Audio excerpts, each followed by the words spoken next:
All right, everyone, welcome to another edition of the Good Life Small Business Podcast. I'm your host, Brian Blakely, and I am pleased to be joined today by Jessica Kraus and Kim Hines from Lost Way Brewery here in Holdrege. So, ladies, thanks for joining me today. Thanks for having us. Thanks for coming out. Yeah, absolutely. All right, let's get to know you two a little bit more. What books are you reading or listening to right now? QuickBooks. QuickBooks. That's a new one. There you go. Yeah, that's basically what I do here. So I really don't have time for anything else. Got it. No, I'm just kidding. I guess really, honestly, I don't really read that much. I got through like 6 Harry Potter books and then kind of stopped. I think, honestly, the only book that I'm really reading right now is the Bible. Yeah. Just sparingly, but QuickBooks is the real book I read. That's the book you're reading every day? Yes. I don't really read. I listen to a lot of podcasts, and so I do that mostly. Crime Junkies is probably my favorite podcast. Okay. Little morbid and dark, right? Nothing wakes you up like a good murder story, so that's a good one. There's another one called Scale and Bale. It's for CrossFitters, so I listen to that too because I follow the Lord and Savior CrossFit. There you go. Awesome. Yeah. Any podcasts, Kim? Are you? No, I've never really gotten into it too much. Sorry. No. I think the only one I've really listened to is my brother does one. It's the Scottcast. The Scottcast. He's Okay. still up in Michigan, and occasionally I get stuck listening to Jason's podcast picks, Which are also true crime podcasts. yes, and or history. Yes. I'm just like, nope. But I get stuck. It's fine. Yeah. Very cool. Yeah. All right. So we talked a little bit before we hit record, but you guys have a very interesting story. None of you are from Nebraska. None of the owners of Lost Way are from Nebraska. So just kind of talk about your journey to get here, I guess, and just the journey from Lost Way to Vision to Reality, and just kind of take us through what that was like. All right. Well, you want to hit up on how we got here? Sure. So my husband was at a startup company in Michigan. It was like a medical device, and they just kind of like really ran out of money to be able to keep him on. So we ended up just kind of looking for other jobs. He didn't really want to end up on either of the coasts of the United States because just weren't his picks. So he got an interview here, in like almost dead center, United States, total opposite of the coast.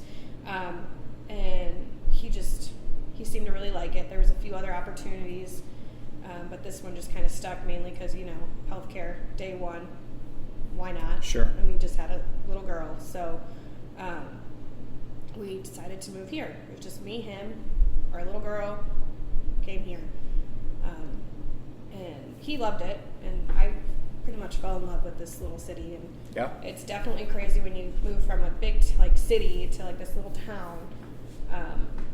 And you can go to the grocery store and see people like every day that and it's just like, you gotta get dressed, okay? No Yep. PJs to school. I remember you actually told me one time, you're like, I don't think I've ever run into anybody I know at a grocery store. Yeah, never. Like, in her entire life. Really? And I'm like, Until I moved here, and it's every single time. And in Michigan, you were from Detroit, based south of Detroit? North of Detroit. area. Okay. I had like over 700 kids in my graduating class. So, Wow. Yeah. And then Jason was more used to this little town kind of atmosphere, and so he was fine with it. I think he liked being back in something like that. And then we were here for a few months, and my brother, I asked what he wanted for his birthday, and he's like, a new job, because they just had another little girl, and they wanted to get out of there. It was just a few months after that, right? yeah, she was only 3 months old when we moved here. Yeah, and so I was like, well, apply at BD, get a new job. And he did. And you can take over. So from the time that he applied, it was 2 weeks after that interview that he was offered the job. We bought a house sight unseen. They actually went and looked at the house for us. Yes. We bought a house sight unseen. And we moved from East LA to Holdrege, Nebraska. Wow. Yeah. On purpose. Because everybody, I was like, wait, you're going to Nebraska? And I'm like, yeah. They're like, on purpose? Like, yes, we're purposely making this choice for our family. So we moved here, and honestly, none of us have really looked back. Like, it's been great to live here. So, and then that kind of turned into the beautiful building that we're sitting in today. My husband, he's homebrewed pretty much the entire time that we've been together, and he actually got Jason into homebrewing, and Jason was a strictly Busch Light drinker. Oh my gosh, our wedding photos down in Busch They are Light. chugging Busch Light. Well, no, we did have Heineken at our wedding though. First class. Yes. First class. So, Mark turned Jason into homebrewing, and they both just like found this passion for it, and they were both really good at it. And when we moved here, they started homebrewing more together. And you know, when we were in Michigan, there's breweries everywhere. When you're in East LA, like there's breweries everywhere. Yeah. And so when we moved here, Mark's like, this would be a really great town for a brewery. Like there's the closest breweries, Thunderhead and Axtell. And at that time, they didn't even have their tap room open. It was just the production brewery, so you had to go to Kearney for craft beer. Yeah. And so we're driving around one day after church, I think, and we found this building, which is actually just the next block over, and it was for sale by owner. And I told him, I'm like, that would be a really great tap room. That'd be a really great brewery. You should look at it. And he says, no, it's Sunday afternoon. Like, they're not going to want to come. And this was probably the second time we had already driven by this brewery driven by this building saying the same thing. And finally, I just grabbed my phone and I dialed the number, and he was like, I'm not going to call him. And I'm like, well, you better figure out something to say because the phone's ringing. And pretty much like handed it to him. And he's like, oh, hi, I was interested in this building. She goes, I'll be there in 2 minutes. And she showed up like so fast. And we walked in, and like automatically just like the vision started happening. Like I could picture everything in that building, and I knew exactly where I wanted things to go. And we went over to Kim and Jason's house after that, and we said, like, what do you guys think about starting a brewery together? Like, let's do this. And I think we stayed up all night drinking beer that night. Yeah. And like, I'm pretty sure it was our homebrew beer. yeah, and we stayed up just like planning, like, well, this is what we would want. This is what would be really cool. Let's do this and this and that. And, and we just really started brainstorming from there, and it hasn't stopped. Like, we still have our brainstorm sessions, and we're 4 years in now. And So that would have been in 2015 when you were looking at the building? yeah. Or 2016? Yeah, Probably 2015. early. Olivia was still in a Later. car seat, like a forward, reverse, rear-facing car seat. I don't know. She was little still. But yeah. It's Since then, we now have my parents, my sister, her parents, and her sister living here. yeah. Kind of moved them all. Yeah. There you go. Yes. Got a good reason to be here. Now, so the building you were looking at, though, isn't the building we're in. No. So luckily that building we look at it now and we're like, gosh, that building was so small. Like, imagine trying to like fit everything that we have in here in that tiny building. So we searched for a while. There's quite a few vacant buildings here in Holdrege, so we toured a lot of them. We worked with Heritage Realty Agency, which is another small little realtor here, and we looked at, gosh, Kim, what do you think? 2, 3, 4, 5 other buildings, and then we ultimately just thought, like, let's just go buy a piece of land and build something brand new, because we're not going to find what we need. And I was a little stubborn on this, and they probably got sick of it, but I was like, no, we need to be downtown. Like, we need to be in the city. Well, it made sense, yeah. We need to like be in the community. And so we put out an article with PCDC, our development corporation here in town, and said that we were looking for a building, and we didn't want it to have a basement just because we wanted it to be structurally sound. And I think it was the next day that it got published, this guy calls us and he goes, hey, I've got a building that's for sale. We haven't listed it or anything, but it's kind of a piece. Why don't you come and look at it? And so we're like, yeah, cool, let's get it done. And so we came and looked at this building, and she wasn't lying. It was absolutely a piece. I remember walking in this front door, and there was no electricity, no heat, and it was in the cooler months. What was it, like was. November, We bought it in February, February, somewhere around there. And I walked in, and it was late at night, and there was just garbage all over the floor. Like the ceiling tiles had fallen through. Stuff, yeah, the insulation had fallen through from like the holes in the ceiling and stuff. And I'm like climbing over these like mountains of insulation and ceiling tiles, and our volunteer sirens go off in town, which I don't know if anybody's familiar with the way that the volunteer sirens sound, but it was very much like a Resident Evil episode. Yeah. And if there was ever going to be a time in my life where a zombie child was going to come out and murder me, it was going to be right then and there. Right. Yeah. Luckily, I'm not a zombie, and we got to buy the building, but it was an absolute piece, and it's been a fun ride. Yeah. Well, it looks amazing in here now, but I got to see pictures. You guys showed me pictures when I first got here.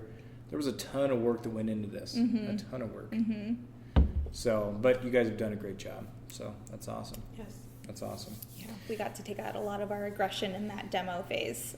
Yes, Yeah. but you were very pregnant at that point. Yeah, they wouldn't let me.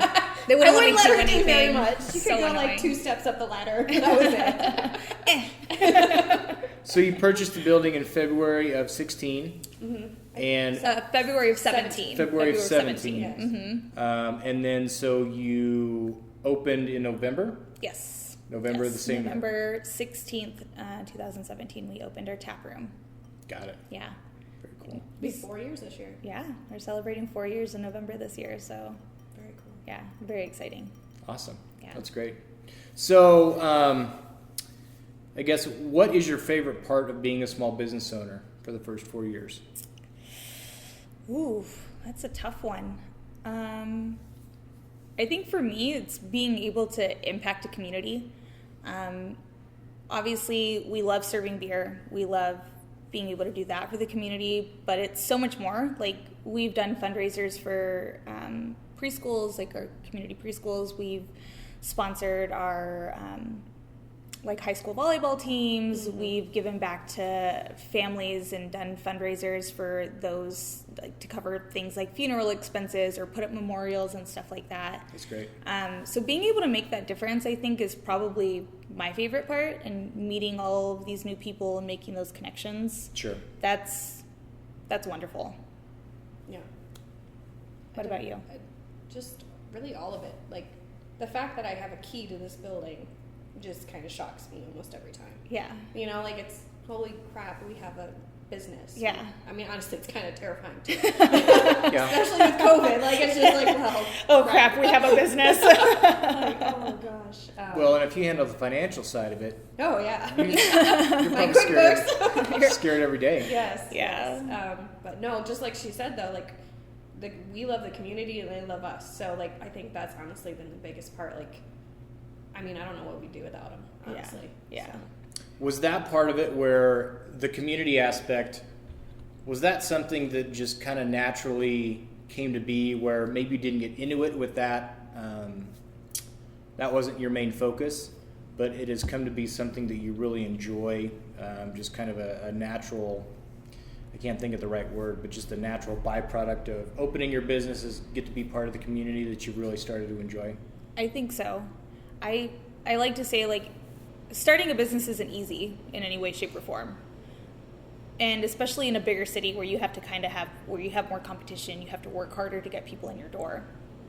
We're lucky enough to be in a small community where yes, it's still something we strive to do, and like, it is a hard time doing. But for the most part, people want to come out and support you as well. Sure. And then that just kind of transitions slowly into like starting to participate more in like a business after hours or lunch and learns that like the community nonprofits would host, and then we'd kind of get into it with other businesses or organizations, and then just kind of start forming and building stuff from there. So I think we all serve on boards now. Jason was on city council. My husband helped with the Veterans Memorial that's going on. I was really involved in the chamber. Now Kimberly is. We're heavily involved in Rotary. And so I think because of this, we were able to kind of just branch out more and be a bigger part of the community. Sure. So it's been awesome. I mean, I think it's always been like You think I would memorize our mission statement, but it has a lot to do with, like, you know, showing people what craft beer is, being a family, you know, just being there. Family-friendly environment. Yes. And Kids educational, and Mark's gonna kill us. Oh my gosh, he's so bad. It's on our Facebook page, I think, so check that out. Okay. That's yeah, bad. it's He worked always- really hard on that. Love you. But yeah. So. Yeah. So did anybody have any experience owning a business before you started this, you or your husbands? No. No. I would say Kind of you and Mark. kind of a little only bit. because my dad, he owned his own business for basically our entire lives. Yeah. And I think we just kind of got that, you know, work stamina, like, you know, you got to work for what you want. And basically that's what we've been doing. And I think Mark going into the Marines, he learned a lot more, you know, discipline, I guess. Leadership. And discipline. Yep. And yeah, he's kind of been, I'd say Mark's probably our driving force. Like, we're all extremely capable of doing our jobs, and we all do a really great job at our jobs. But every once in a while, and I think this just is for everybody needs a little kick in the ass sometimes to be like, hey, get your shit together. Yeah. And Especially when you're a family-owned business. yes, and especially when you're a family-owned business. And Mark's always been that person for us. Like, he's been gone for the last year and a half. He's active in the Marine Corps right now, so he's in Colorado Springs. But even with him being gone, he still like is like, hey, I'm checking this out, and what's going on? And I'm like, ugh, Like fine. he can like get those words out of an email saying, "Oh, what's wrong now?" Yeah. And so he's honestly been our like our drive, and I hate it because I have to be married to him, and I can't, it's hard to be able to separate that work life type of thing. But I don't know, it's something we've been working on. I think it's something we've all been working on, and it's getting, I don't want to say easier, but like manageable. Yeah. More manageable. That's a word, but that's all right. That's a good, I think that's you never stop being a small business owner. Yeah. He's been gone for a year and a half. Yeah. You never stop being a small business owner. Yeah. You can't go home and turn it off. You can't go on vacation and turn it off. You can't, maybe for a little while, but not for a long period of time. No, You not can't. if you care. Right. I guess. Yeah. And we all care very deeply. So like we go on vacations and we're like, how's this going? Somebody yelled at me. And I'm like, be on vacation. Right. Leave. Our first like real vacation in a really long time. What are you doing? And sometimes you need that too. Yeah. You need that where it's like, okay, I am finally going to just Leave. Yeah. I'm going to focus on my family for a week Yeah. or 3 days or whatever it is. Yeah. So And I think it's been really like nice too, because like we all understand that like family aspect. We understand that our kids come first, Yep. and our husbands and our wives come first. But at the end of the day, we're still small business owners, Sure. and so it's a wild ride for sure. was there ever any hesitation? I know you said from going to see the building, you went over to their house, talked to them. Was there ever any hesitation of like, oh my gosh, what are we doing? Should we be Every doing day. this? Yeah. Probably more so after the fact. Yes, like After you bought the building? Like, no, Or- like after we started, we were like, what the heck did we just do? Yeah. Type of thing. But I don't think it was ever enough to be like, well, there was no turning back. at yeah, that like point. pump the brakes. No, but no, I don't think before we No. actually opened, we It were was ever. more just like I said earlier. We have a key to this place. Like, Yeah. I don't Yeah. know. It's that key that's like, this is ours. Yeah. Like, we can't turn back now. Like, Yeah. there's no way. So Yeah. it's Yeah. I think from like the first pint glass we ever sold with our logo on it, we were like, we're not going anywhere. Like, this is done. We're doing it. Yeah, that's got to be a pretty cool feeling. Yeah. We sold out of shirts before we even had a brick and mortar place. Like, Yeah. that's how amazing our community is. We were shipping shirts and glasses and koozies all across the country of people just being supportive of our business and like family and friends. Yeah. and that's amazing. Like, that's such an incredible feeling to have. Yeah. I think my moment of realization that like, holy shit, we're business owners was I was at the store one day and I saw this girl wearing a Lost Way Brewery hoodie. I had no idea who she was. and she had no idea who I was. Right. And it was like, that's awesome. Like, Yeah. that is such an incredible feeling. And I think that was probably like my moment. Like, holy shit, we're business owners. Yeah. Realization. Yeah. Yeah. It was really cool. I still think about it. Picture it in my head every once in a while. Yeah. Very cool. Yeah. That's awesome. So you mentioned it before. Let's talk about the pandemic a little bit. So you guys have been open for not quite 3 years, probably 2.5 years. Almost 4. No, Well, he's but- saying before the Oh, before the It was pandemic. right Yeah, after. sorry. When yeah. the pandemic hit. Yeah. So Right about you've been open for a while, but just talk about how the pandemic affected your business, different ways that you maybe had to pivot, do things different, and then also talk about if there was something that you thought about implementing before the pandemic hit, where you were able to finally take a step back and say, okay, we want to do this, whether it's remodeling or offering a new product or something like that. Just kind of talk about what that 6 months was like for your business. Do you want me to go? Yeah. Well, first it was scary because we all got together. This was, I want to say, it wasn't before. Mark had come back for a little bit. Or was it before? Mark had we left. had a conversation about what we needed to do. Like, Yeah. what did we need to do as a business, as a part of the community, and we ended up coming to the decision that we needed to close our doors. And so, like, honestly, it was terrifying. But what we did is we ended up, we still did off-site sales, and there was some, I don't know if it was like a clause or something, but apparently we are allowed to deliver beer to other houses, not businesses, houses. And so we actually kind of started that up. We have our own little Lost Way van, and so we would deliver beers. We could do off-site sales. Our POS is through Arrived, and they are amazing. Like, when COVID hit, they like stepped it up. They got like mobile app ordering, so we didn't have to Oh, that's touch great. anything. Like, People could literally Yep. pull up outside, start an app on, or start a tab on their phone. and it would show up on ours. They'd call us and be like, I want this, or email us and say, I want this on my tab for pickup at this time. And we would get the little receipt pop up here, and Yep, it was Yeah. awesome. It was. I guess they've been working on trying to get that going, but when that happened, it was just like, we need to get it now. Yeah. They stepped up. It was amazing. Let's see. So we kept basically just doing offsite sales. We had growlers. We weren't collecting growlers. Like, we weren't taking them back, because usually we'll take them back and clean them. At that point, we weren't.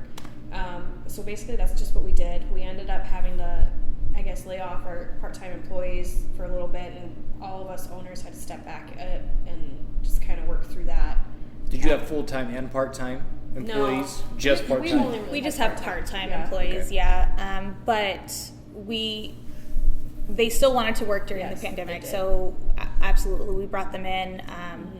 And I mean, nobody who opens a tap room has in their business plan to have their doors shut Yes. and only do curbside and Yeah. delivery, so that was hard to kind of navigate through, but like, our employees helped out a ton, kind of just like making suggestions, and then When I say they were laid off, they were probably laid off for like a month. yeah. was gonna And say, then we how brought long- them back as soon as we could. Yeah. And that month that we had laid them off was, we still paid them their hourly wages and their hours that they were scheduled, because, nobody was expecting this to happen, so we Sure. can't just be like, oh, sorry. So we still did that, but in that month, we were all just kind of figuring out, like, okay, let's work through this together. Let's figure out the direction that we're going to go in next, and figure out how to set up our team to kind of help figure this out. And so in that month, we were working on the best way to do deliveries and how to get those packed up and ready to go. And do we do delivery times? Do we do just like set delivery hours? Like what, like, How do we, far out do we yeah, go? how far out are we going to go? Are we delivering Yeah. every 30 minutes? What does it look like with just demand that we have doing curbside and whatever. So it was a lot of kind of figuring those things out before we were like, okay, now let's get everybody back in. This is the new way that we're operating. And I think I hope they were appreciative of that, just so that way they weren't kind of like thrown into a mess. And Right. It's very similar to like when we opened. We didn't have employees for the first year. It was the 4 of us working the tap room, doing the brewing. Just you guys running it. Yeah, just the 4 of us, and we thought of it as we don't know what we're doing yet. Yeah. So we don't want to hire Sure. anybody else. Yeah. For them to come in and not know what they're doing yet. Right. And so we are like, okay, we need time to get confident in what we're doing. We need time to build our leadership and build our processes and have, all of these things in place before we even consider hiring somebody Sure. else. And so once we did that, we were able to bring them in, and we still learned a lot having employees, and we still are. But I don't know, I feel like, I think out of COVID, that's when we started bottling. We decided to start bottling. yeah, we started So bottling. that's something we knew Yeah. we did on like special releases. Mm-hmm. And we've talked about getting a crawler machine forever. Mm-hmm. And I think we finally just hit Pulled- the bullet. we pulled the trigger Hit the on bullet. that, yeah, bit the and bullet. just got it And- finally, like within the last couple months. Yeah, and then we Just also in got case it happens again. Sure. we also got the refrigerator. Yes, we got the refrigerator. Okay. So the refrigerator was something that came out of COVID too. PCDC did some type of. Oh, they did a gift card match. Yes.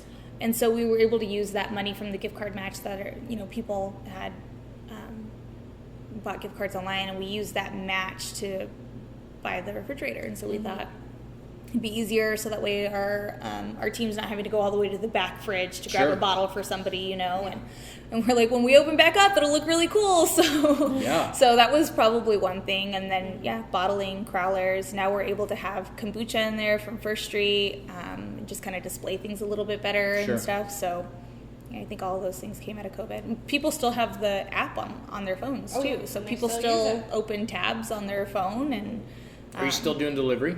we're not doing delivery anymore. We kept it up after we opened our doors for probably about another month or so, and we just didn't see the demand in it. Yeah. And so we're like, well, it's going to very easily get missed if this person decides Sure. to order delivery on this day, and we weren't prepared for it because we haven't had a delivery in 2 weeks, so let's Right. just go ahead and Kind of We stop looking. Yeah. still randomly get online orders though. we do. And thankfully we get emails, because otherwise it's like Yeah.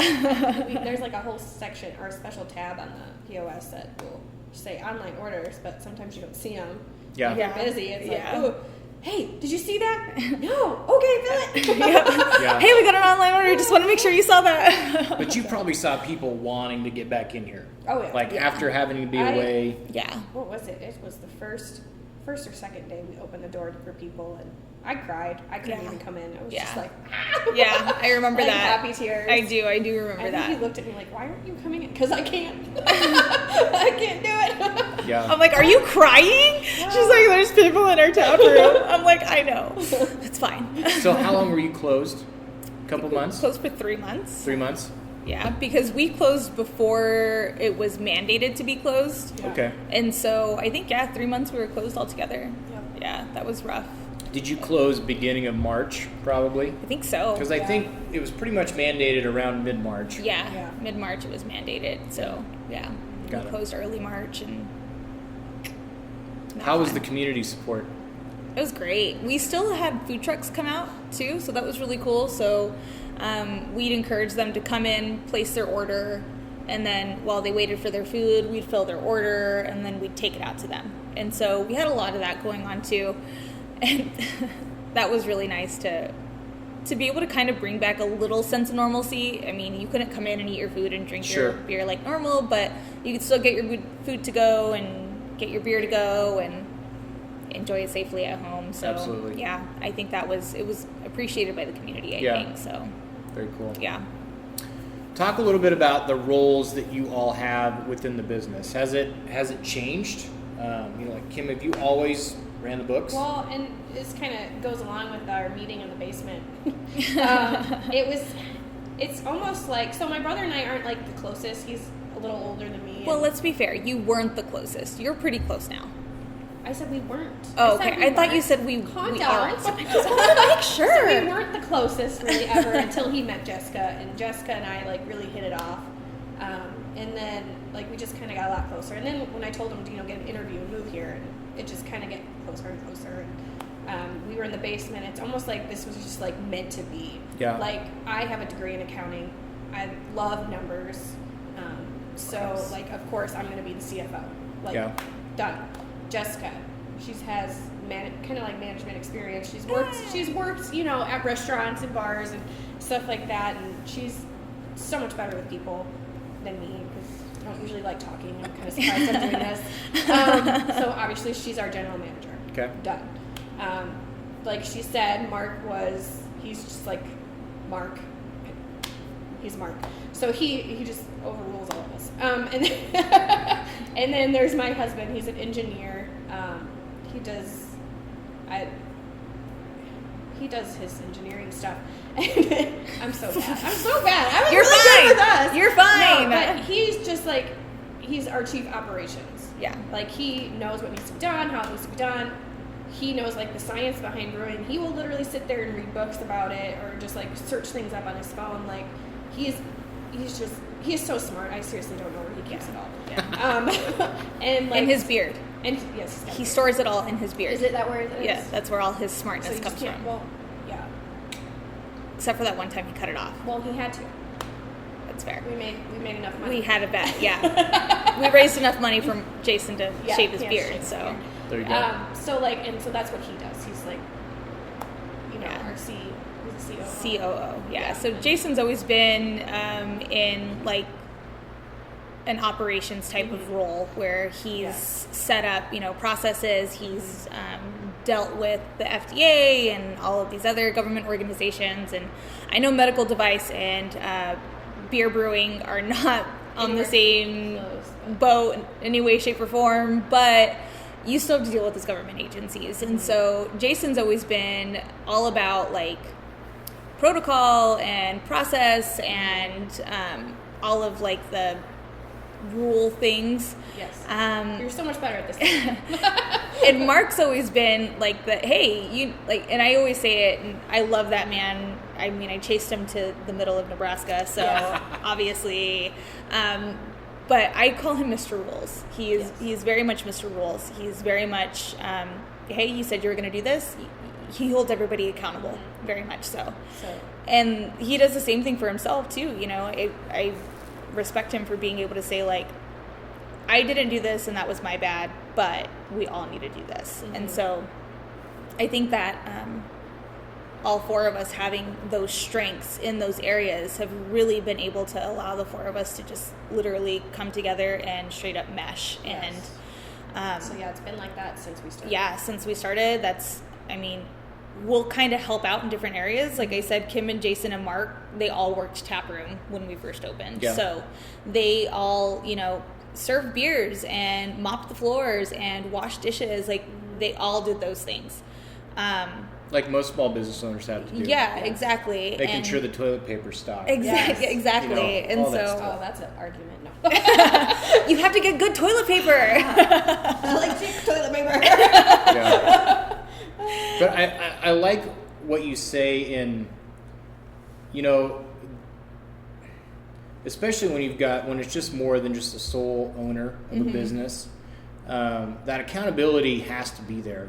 But I think when you throw in a family dynamic, it just makes, like you guys came together, but it could have went the other way too. Yeah. Like there could have been friction, and I'm sure that it there's does been cut. There's been friction for sure. And but you can't, I don't think you can run a business, especially with more than one owner, without some friction. But that's ultimately, those challenges are what make you stronger. Yes. But having that accountability is really important, even if it's uncomfortable. Yeah. So, and while you guys may not like it in the moment, you appreciate overall what it brings to the business. Oh, yeah. There's been plenty of times where I've been like, ugh, that asshole, or, whatever. And then, like, You're so sweet. the next day, I didn't say who I was talking about. And then the next day, I'm like, ugh, they're right.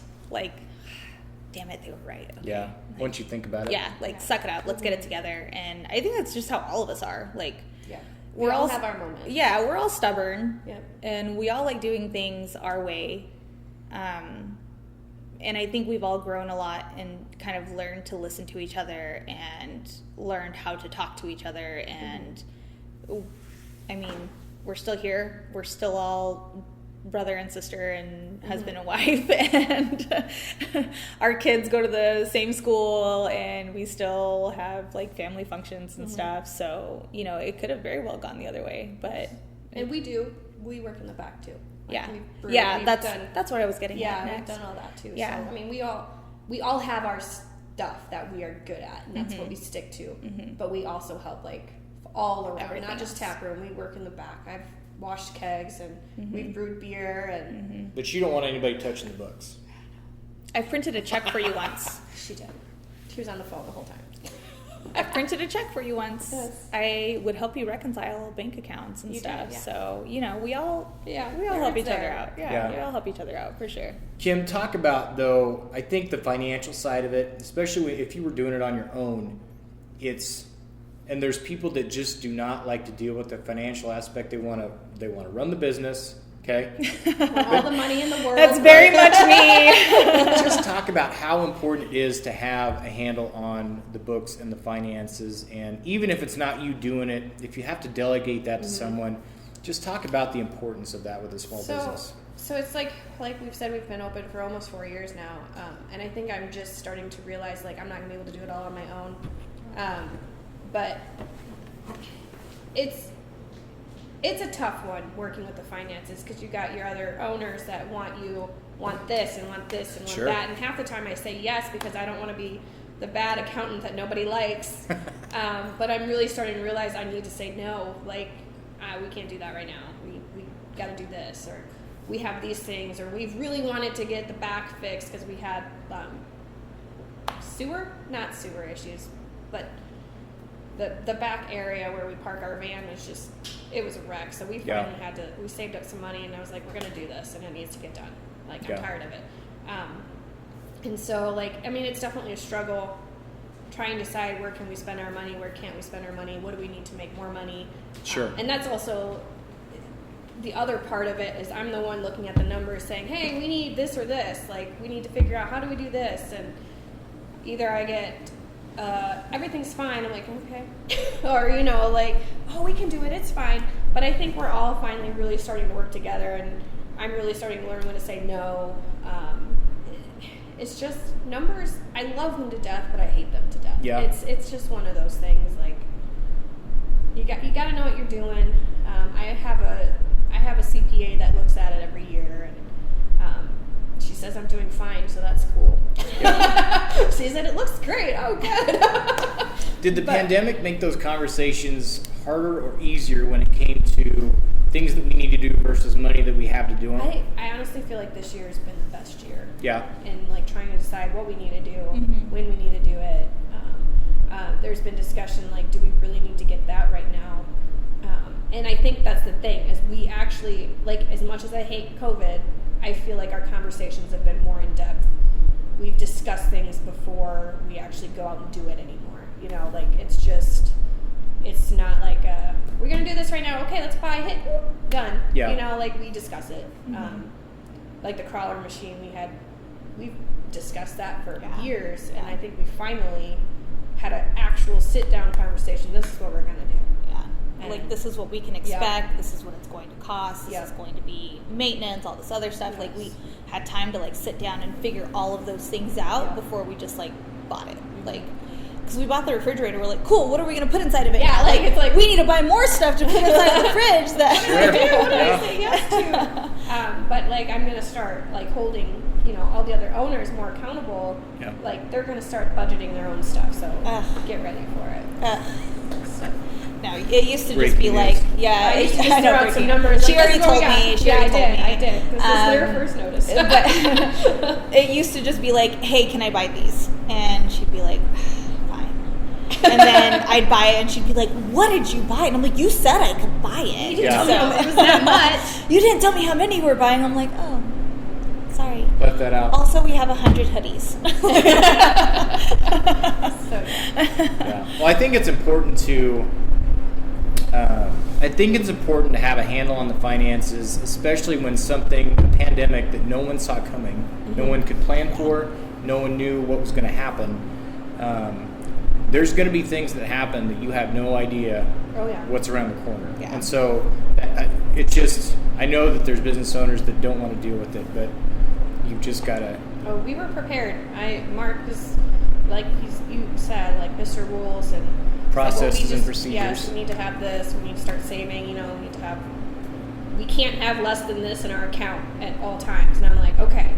And so I would always put money in our savings, and thank God for that, because I don't know where we'd be if we just spent it all. Yeah. If I kept saying yes, yes, yes. Yeah. So. And every small business can use processes and procedures. Oh, sure. It doesn't matter. I mean, it takes time. It's not fun to do, but it doesn't matter what business it is. It only makes your life easier in case an emergency happens. Yeah. So. We talk about a lot about like how, because we get asked this question pretty regularly, like, okay, there's 4 of you that own it, like, what do you all do? And so being able, and I think most people, when they find out, like, wait, so you have somebody who owns it who also does all your finances? And I'm like, yeah, Kim, she went to school for accounting, like, that's what her passion is, that's what her job was before this, like, that's where she thrives and she excels at it. And they're like, you have no idea how great it is for a small business owner to have their own in-house accountant, or who wants to do it. Exactly. That's the bigger thing. Yeah, Who exactly. wants to do it. And so, it's everything from bothering me about receipts to setting my budget. And 4 years later, you got that receipt? do you have the receipt? No, it's in my car. Is it? It's somewhere probably, but I think we're very fortunate to be able to have somebody who focuses on that and wants to focus on that and is good at focusing on that. Yeah. So we're really lucky to have somebody like Kim to be there to tell us to stop spending money, or tell us we made money, or so we're lucky. Yeah. We're lucky. Yeah. So what do you wish you were better at in the business, or with the business? Whew.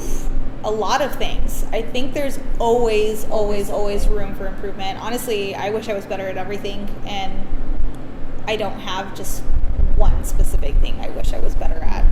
I wish I was better at marketing. I wish I was better at advertising. I wish I was better at leading and everything else. Like, these are all strengths, and hopefully I feel like it's something that I'm continuing to work on, but I mean, I wish I was better at everything, honestly, and people tell me I'm doing a good job, so I don't know. I was going to say the exact same thing. I wish I was better at my job. Yeah. Which I think is good. I don't think we see this very often, especially in younger adults. Like, we're striving to do better. We're always striving to do better. We always want to do better. Like, always finding easier, it's better not ways like, to do things. oh, 2 + 2 is 4. I'm done. No. Yeah. It's more than that. Like, you just... What if I divided them? Yeah, exactly. We're always working to make things better, make the tap room better, make our sales better, make people enjoy our beer more. Like, these are, make our employees happier. These are all things that we're like continuously trying to do. Yeah. And I hope it doesn't stop. I don't plan on it stopping. So. And I will say, like, I love Mark too, but when he left, we got a little crazier with our beer making, and I think Jason's enjoyed it. This is our second Goza. We've done a couple different like IPAs with more fruity hops, and it's just been kind of fun. I think our customers have enjoyed it. Yeah. Mark's on board now. We have a slushy machine. Like, that's the other thing. We got a slushy machine during COVID. It's right? quiet in here. We turned it off. But no, I think when we first opened, like, obviously small town Nebraska, population 5,000 people, everybody drinks Busch Light. A lot of people here didn't know about craft beer. Sure.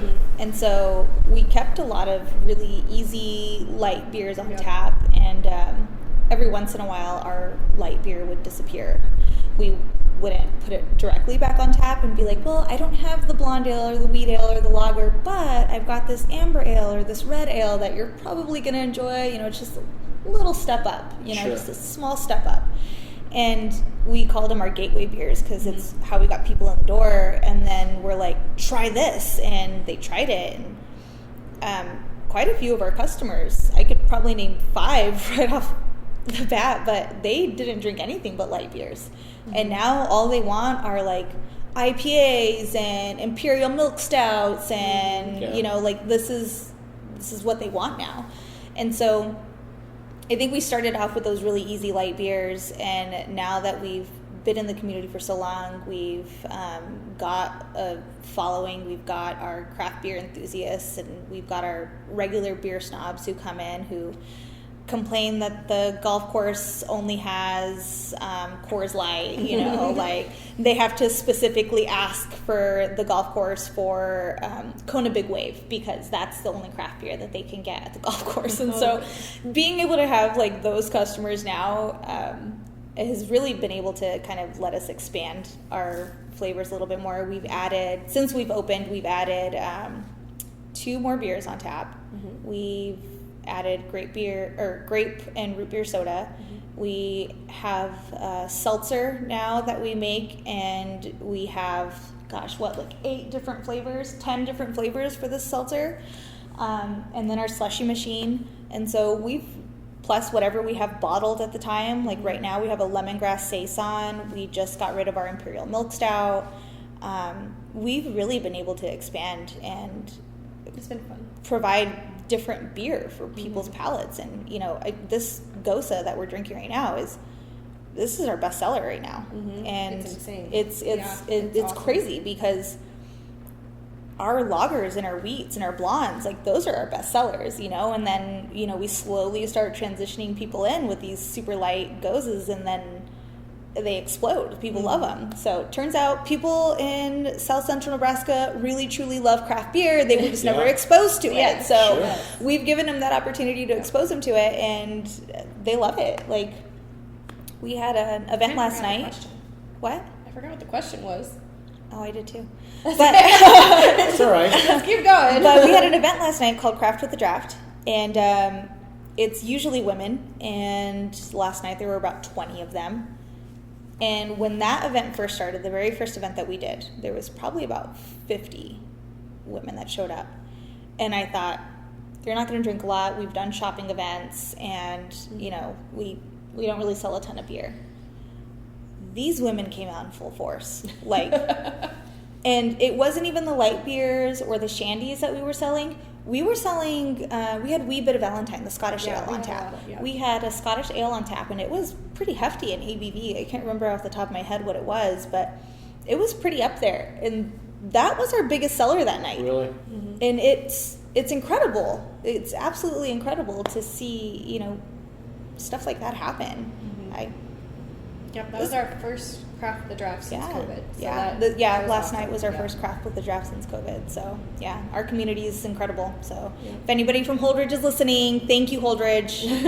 You're wonderful. We haven't said it enough. And if we haven't talked about how great our community is, you're pretty great. That's awesome. Yes. So if you could go back you can go back as far as before you bought the building, maybe when you were going to look at the other building, or maybe from the day you opened. Is there anything, and you each can give an answer here, would you go back and change anything? Or would you just let things go as they have? If you could go back and give yourself one piece of advice, would you do it? Or would you just say, no, let's just let it go? I think the advice I would probably give myself would be to buy more tables and chairs. Still telling her no right now. Buy more tables and chairs. Back when Kimberly said yes to everything, I should have bought more tables and chairs. I constantly feel like we don't have enough seating in here. It's a great problem to have. Sure. But it's still a problem. Second thing is buy a building with outdoor space. I would have bought a building with outdoor space. Those two things are probably the only thing I would tell myself. You would probably tell me something different, but that's fine. What would you tell yourself? I think I would have said no a lot sooner. Honestly, I think the biggest thing is when you run a family business, I think keeping family and business separate. There was one time I had a talk with my brother, and he's like, this is business, not family. Separate.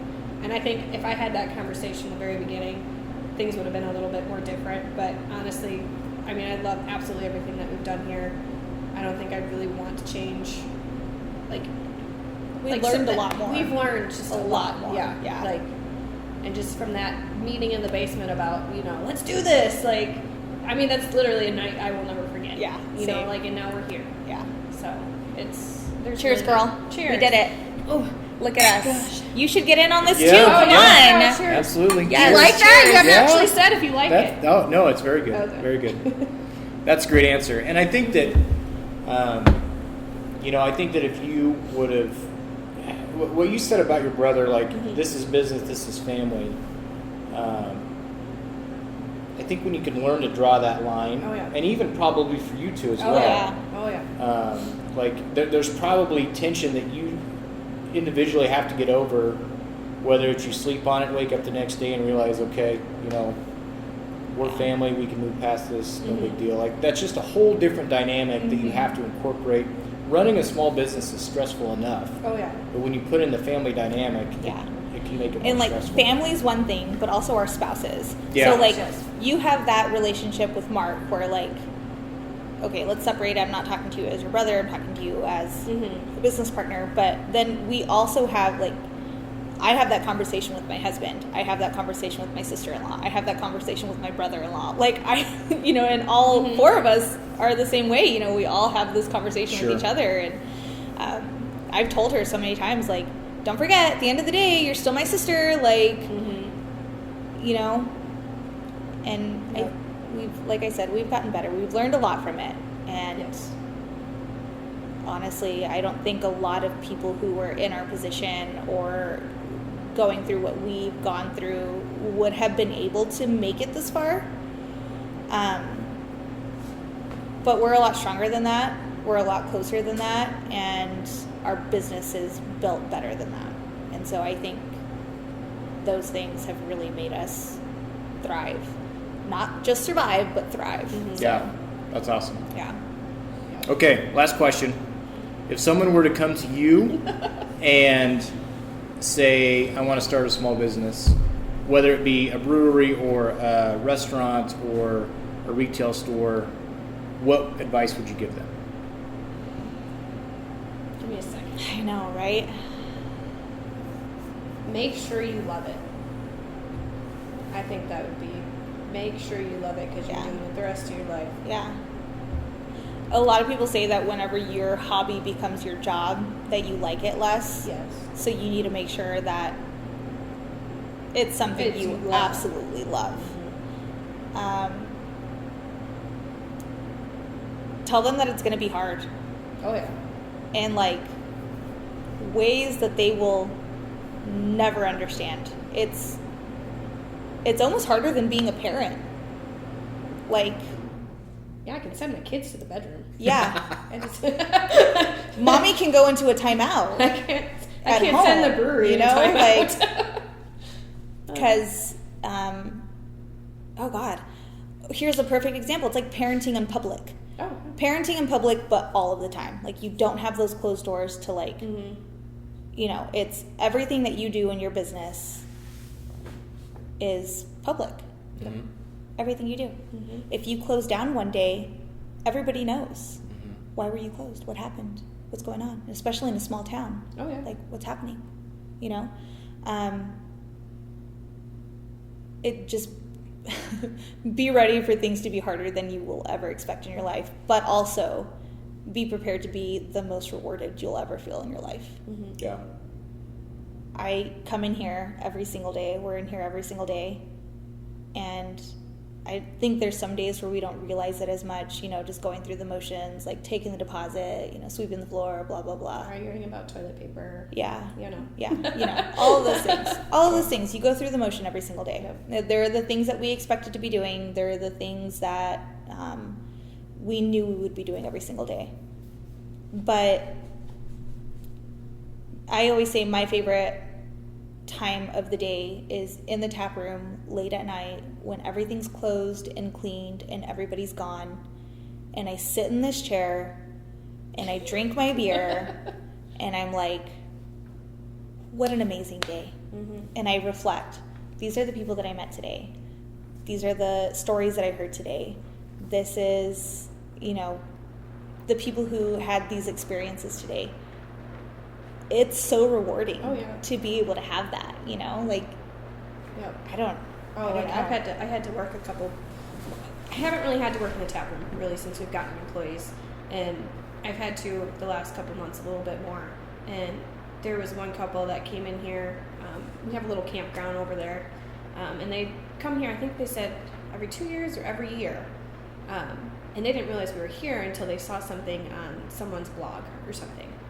And so they came in and was like, "Oh, how long have you been open?" I was like, "Oh, it'll be 4 years this year." 4 years? How did we miss you? And I'm like, I don't know.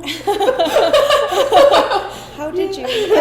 But We have stickers there. Yeah, right. They absolutely loved it. Like just like seeing their smiles, saying, "Oh, we will be back here next year, no matter what." Like, Yeah. and the people that just kind of drive through, or we had like that whole road closed down for a while, and people would have to drive down this road.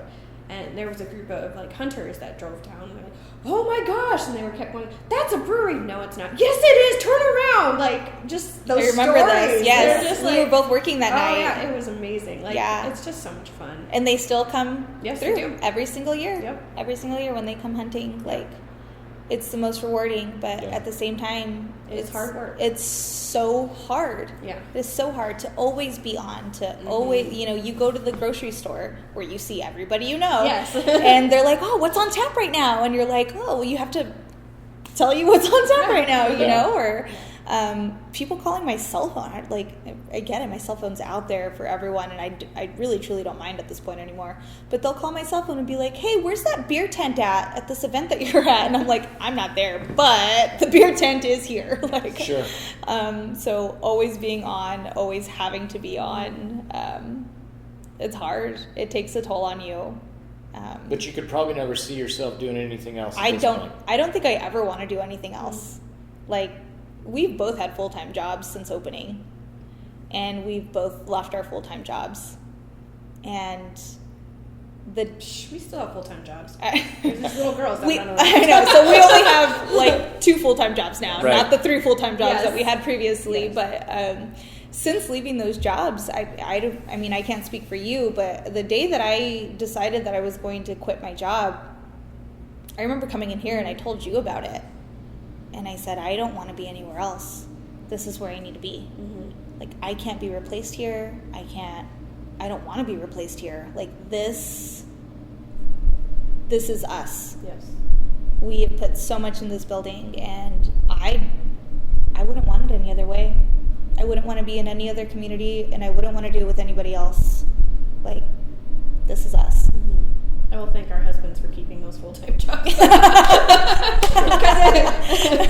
one of the things they said, and it was amazing. "Oh, the beer's going to be so much cheaper if we own our business." Liar. Such a liar. It's cost me a little bit more, but that's okay. Yes, thank you to our husbands Yes. who keep their full-time jobs. Good job, fellas. Yeah, Yes. for sure. And then they still have to deal with our madness and all of the girls that we have running around. So Yes, we all have girls. There's no boys. I've got 3 girls at home too. So Oh, there you go. there you go. Yeah, Yeah. she's got 3. I've got 2 Yeah. because I can't handle 3. So God bless you too. Oh, goodness. They're a lot of fun. Yes. All right. So where can we find out more about Lost Way? So you can find out more on our website, lostwaybrewery.com. You can also find us on Instagram, Facebook, and Twitter, all at Lost Way Brewery. Okay. Come see us in the tap room. We're open every single day except for Tuesday. Wednesdays we have a food truck every single Wednesday. It's Nanditos out of Arapahoe. Thursdays we have Run Club until it gets cold, but then we'll start back up when it gets warm again. Starting in November on Sundays we'll have taproom bingo. Every other Monday we have taproom trivia, and first Thursdays of the month we have open mic nights. So there's a lot going on in Holdrege. Like I said, we have food trucks, we've got restaurants, you can bring your own food in, we've got small little appetizers to eat here in the tap room. 8 beers on tap, 2 slushies, sodas, and usually an extra bottle of beer or 2. So come down to Holdrege, 614 3rd Avenue in downtown Holdrege. Nice. Thank you both so much. Thank you. Congratulations on everything. This place is great. Yeah. I know I'm going to be back. Good. But thank you for taking the time to sit down. Appreciate it. Thank you. Thank you.